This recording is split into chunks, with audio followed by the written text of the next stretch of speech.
All right. Hi, good morning. My name is Susan Kraut, and I'm the Vice President of Strategy and Operations with the Noonan Coweta Chamber. And it gives me great pleasure to welcome you this morning to our new time for our Back to Business info series presented by Delta Community Credit Union. We're very excited today as we are featuring three gentlemen who serve as integral parts of our Back to Business committee as part of our Advancing Coweta task force. They have been hard at work for many months, working to ensure economic resiliency, recovery, and solvency on behalf of Coweta's small business community. We're going to start our session today hearing a little bit from Harlan Hammack, who is with IB4E Coaching. He's been a chamber member for quite some time now. I'll let him tell you a little bit more about his experience with the Noonan Coweta Chamber.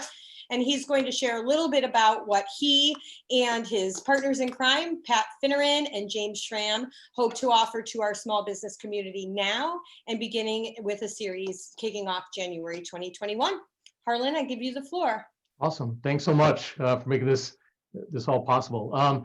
Yeah, my name is Harlan Hammack. I'm a business coach, IB4E Coaching, located here in Noonan.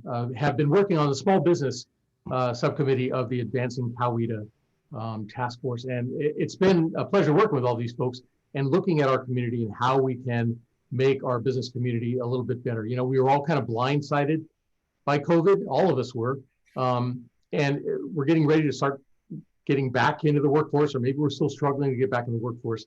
Pat and James and I kind of got together and started talking about what could we do to help the local community, the business community, by putting together some short webinar/seminars that'll help businesses kind of get that good, solid foundation, help them put their business back together and get out there again after COVID lets up, whenever that's going to be. And James is going to help us work through some tax issues and financial issues and everything like that. So we're putting together this whole program just kind of help local businesses. As far as what we're doing is we're going to do webinars and seminars starting in January. We're going to look at your foundational elements of your business. Pat will go into that a little bit. He'll be leading that course.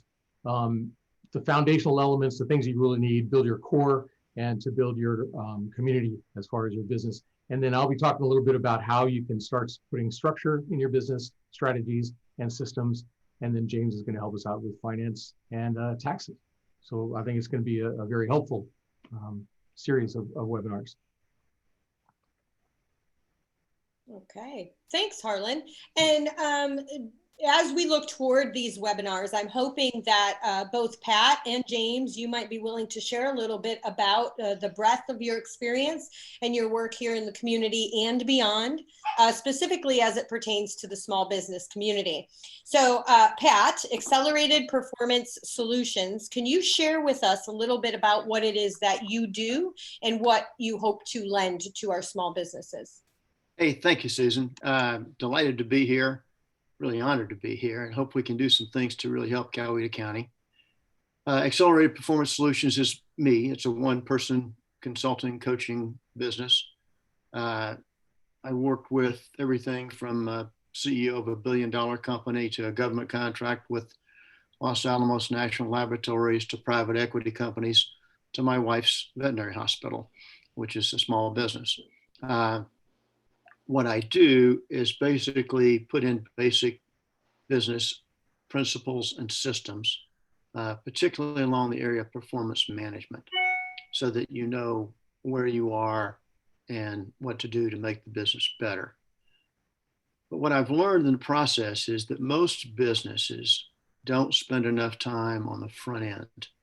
They don't think enough about, you know, what is their vision? What do they really want this business to be? What business do they want to be in? As a result, they don't get a good foundation, because without knowing where you're going, then everything else doesn't have a foundation to sit on. So I spend a lot of time talking about developing a vivid description of the future. And a vivid description of the future is not really aspirational. It's not wild-eyed. It's a really realistic assessment of where you think you can take this business in 3, 5, or 10 years. And then we talk about, okay, if that's what we're going to do, then what is our mission statement that derives from that? And then the next most important thing behind the vision is the values. Who are we going to be? What kind of company are we going to be? My wife's company, the veterinary hospital, is excellence and compassion and commitment. When you think about what they deal with, those are excellent values. The values for my company are trust, excellence, and respect. Trust, because you can't have a relationship with your clients if there's not trust. Excellence is the art of getting better every day. And respect is the ability to deal with everyone from all walks of life and to do what you can do to make their life better. So I spent a lot of time on that. And then from there, get into some of the details about if we sort of know what our vision is, then how are we going to implement that? Who's going to implement it? So what are our employees going to be like? And we ought to talk about our vision. We ought to talk about what kind of people our employees are going to be, what the norms are going to be for those employees. How are we going to hire? Are we going to hire A players only, or are we going to hire a broad variety and train people and make them better? Those are all have to be conscious decisions, not just accidents. How are we going to treat our clients, our customers? What are we going to do to make those customers really want to do business with us, to appreciate the value proposition we have? And then once we get through all that, to form a set of strategic goals, the kind of goals you put in your 5-year business plan, so that we can then bring that vision that we created to life 1 year at a time through the annual operating plan. Once we get to that point, then we can start talking about the things where Harlan and I sort of overlap, and that's performance management systems. And there's a number of different approaches. I've used different approaches depending on the companies that I've worked with. With the government, it's clearly a different approach than it is from Dogwood Veterinary Hospital. One is very systems intense, as to match up with all the government information technology systems. Dogwood is more, I won't call it philosophical because it has real elements to it, but it can all be done with the systems that they already have in place. We don't have to spend a lot of money to do it. So with a small business, we can do the same things that we can with the $1 billion company I worked with, because all of the tenets, all the fundamentals are the same. It's just the scope of it. So I'm looking forward to it. I'm looking forward to doing more of this. Looking forward to the seminar. We'll get in a lot more detail on that. And we've got a great team here for you.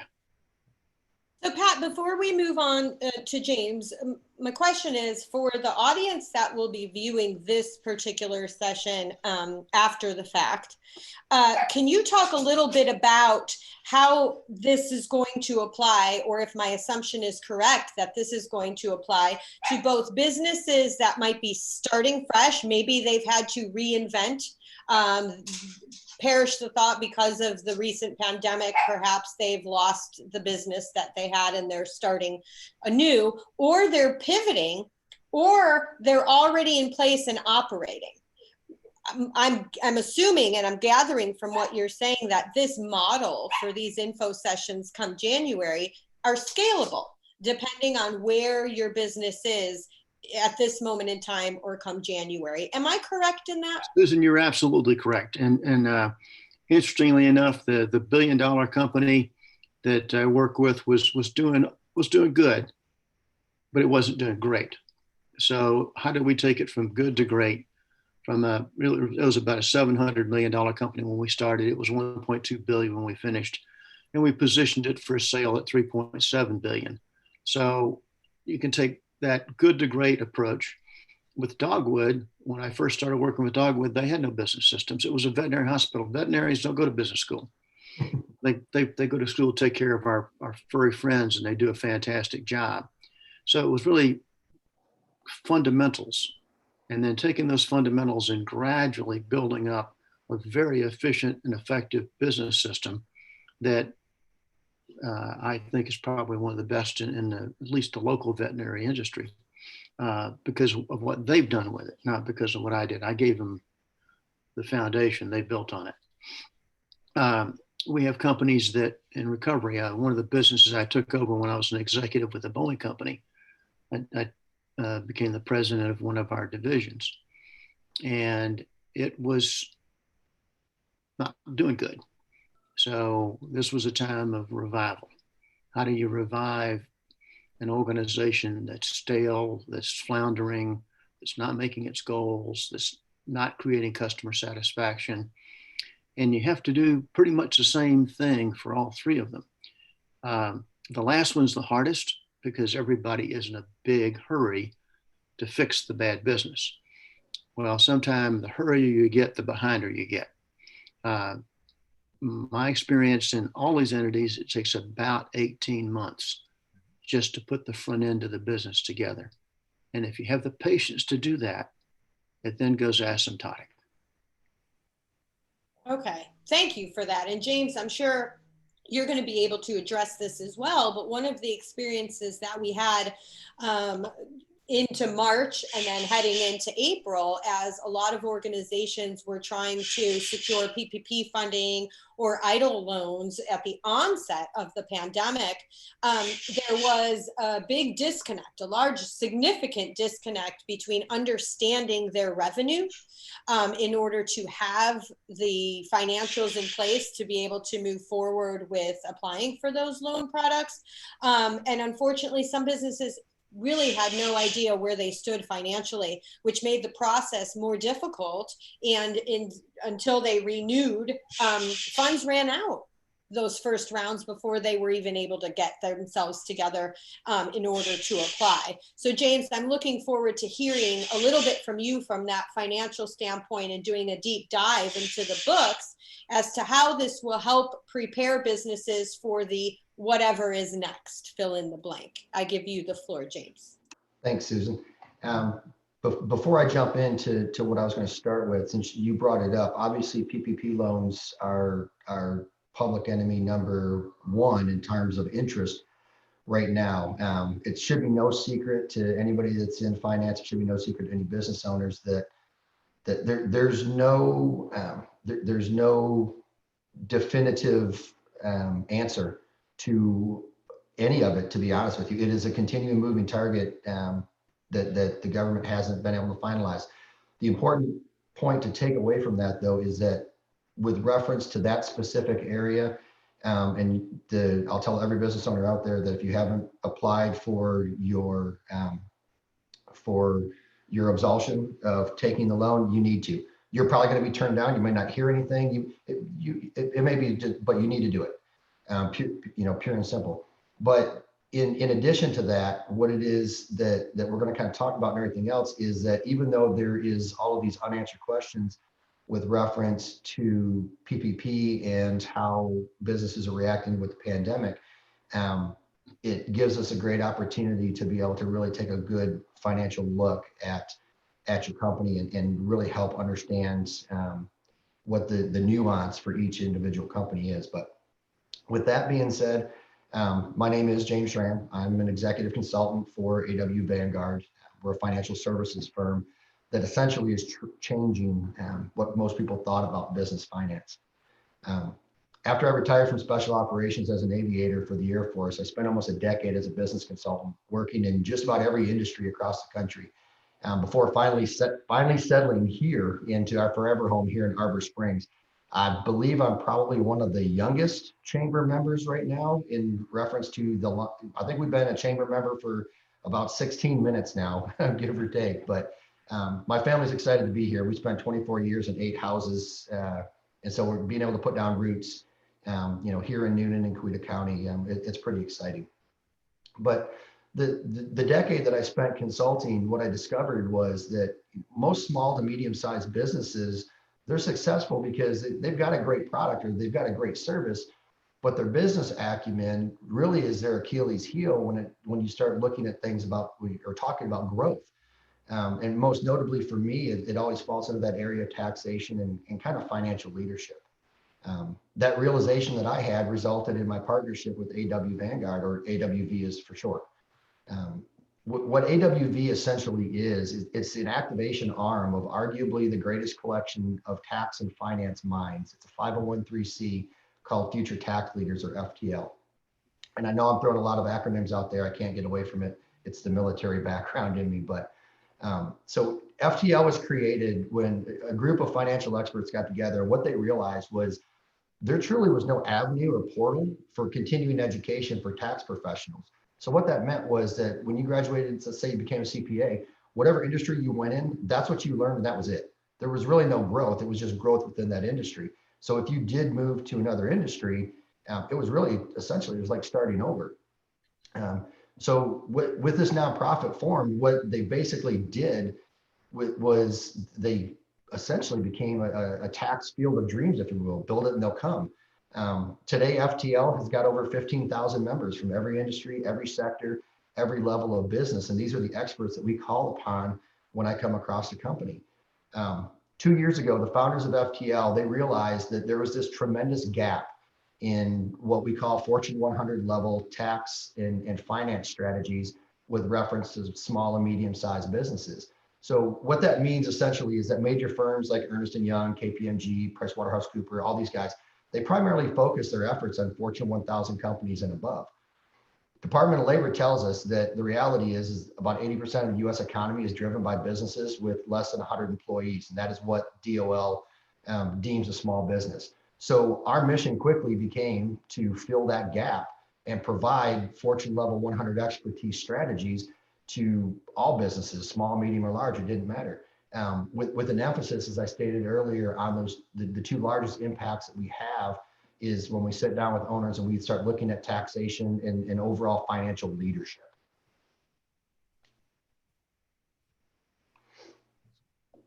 Okay.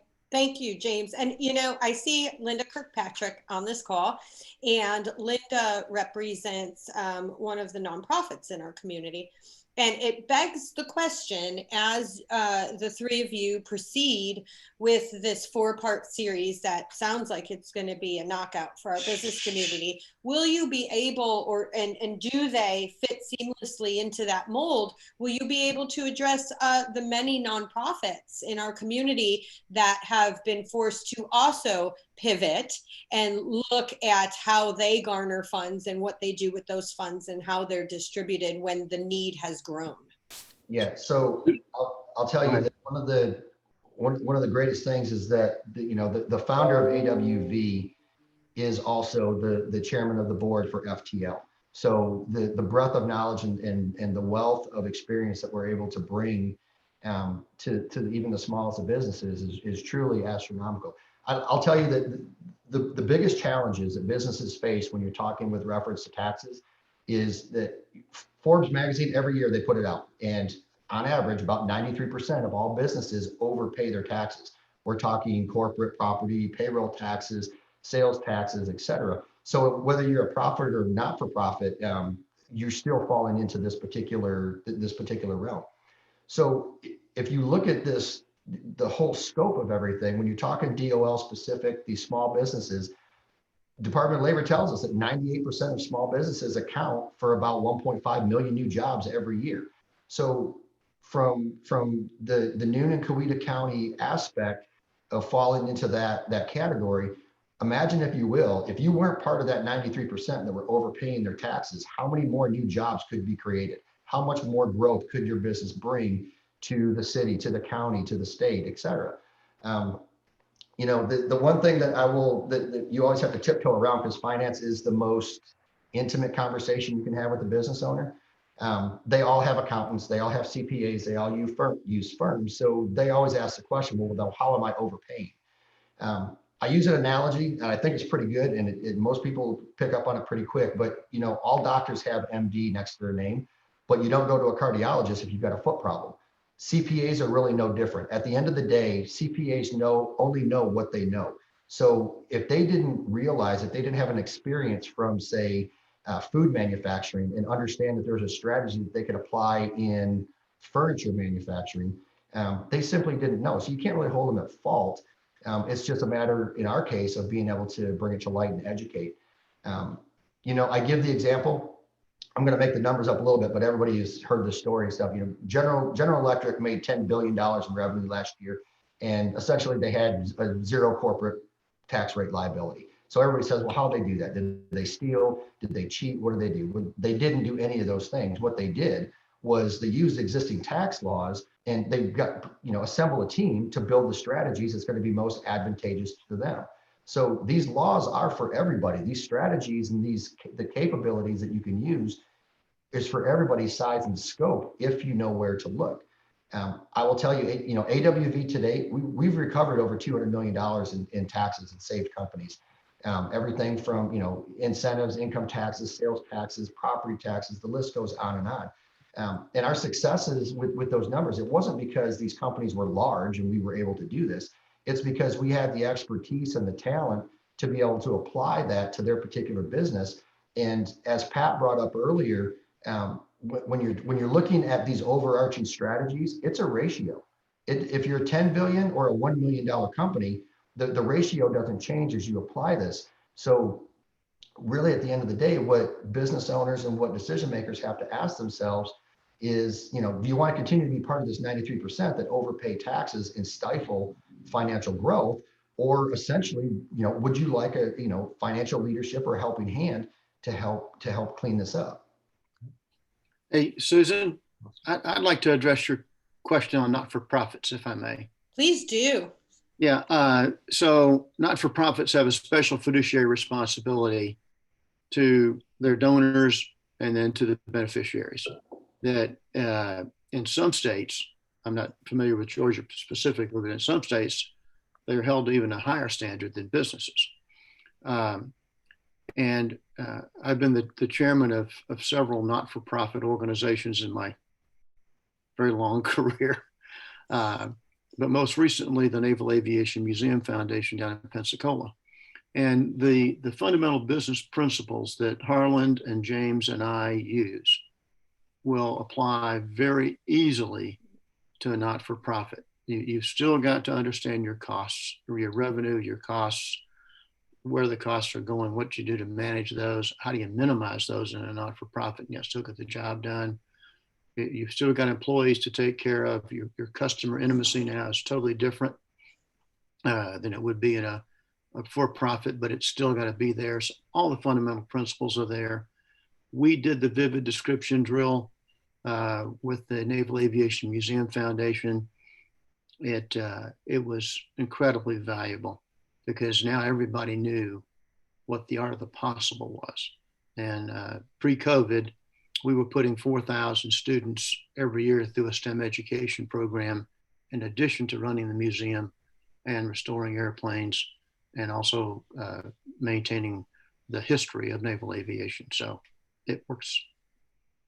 Okay, that's heartening because I know that is a segment of our small business community that is looking for some resources. I've heard from a couple of different members. Now, that being said, we're coming up on time here, and I don't want to keep everybody on this entertaining Wednesday. I'll leave it at that. Does anyone have any questions for Harlan, James, or Pat regarding what they've spoken about today or what you might expect when we launch this free seminar series come January?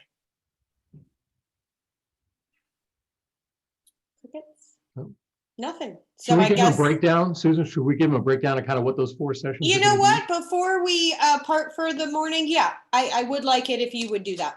Awesome. So the first session, Pat is going to head that up. It's basically, like he said, the foundation, putting together the core values of your business, or looking at the core values of your business, looking at your vision, mission, and purpose for your business, talking about company culture and what that really means and why that is so important to a business. He'll go into those foundational elements. The second session, I'll be heading up. We're going to be talking about business processes, strategies, systems, and controls, why those are important, how to get those in your business, systematize your business so your business processes are repeatable and measurable and scalable. The third session will be kind of putting all that together to really put together a strategic plan for your business and how you can drive your business forward. And then the fourth session is where James comes in and he talks about the finances and the tax strategies for your business and give you kind of a look at what they can do for you if you decide to bring them in to help out and stuff. So I think it's going to cover the gamut from soup to nuts. If you're just starting out in business, you're going to learn something. If you're a billion-dollar corporation, I'm sure we've got some stuff we can help you out with. So it covers everybody.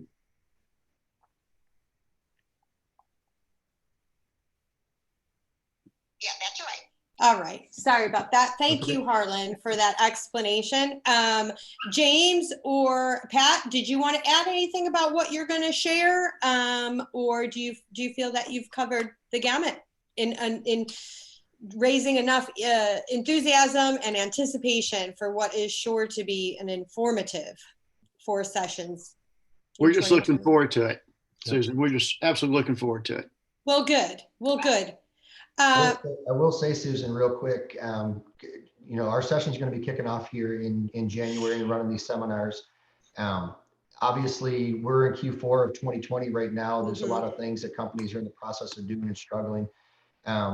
One of the things that we do with AWV with small businesses is we'll sit down and take a free financial look at stuff. Obviously, with 2020 ending, you've got your 2020 taxes, which you know, everybody knows it's going to be up in the air with the PPP and everything, but it doesn't mean that you negate or you forget about all the other responsibilities that you want to take place. So if anybody wants to get a hold of me, by all means, the Chamber's got my contact information. Please reach out. This is what we do, and this is why I approached the Chamber and am so happy to be able to be a part of this task force and be a part of this group for small businesses here in Coweta County. Excellent. And we will share this recording with our membership at large. And in that member email, we will be sure to share the contact information for Harlan, James, and Pat. And if you have any questions in advance of attending in January, please don't hesitate to reach out. So with that being said, again, we have a question here that comes from Teresa. Can we add a section for nonprofit organizations only? Gentlemen, what say you on the option of even having a breakout maybe, or one of the sessions concludes with something specific to our nonprofit community? Yeah, I think that'd be good. Yeah. Okay, all right. 100%. Okay, we'll stay tuned on that, and we'll be sure to get that information out to our members. So with that being said, gentlemen, thank you so much for your time. Thank you to those who have shared their time in joining us for this overview today. Again, part of our Back to Business series presented by Delta Community Credit Union. You will find this on our YouTube channel as posted in social media, and it'll be through your inbox shortly. So I wish everyone a wonderful Wednesday, and thank you so very much for joining us today. Thanks a lot, Thank you, Susan. Susan. Thank you. Bye-bye.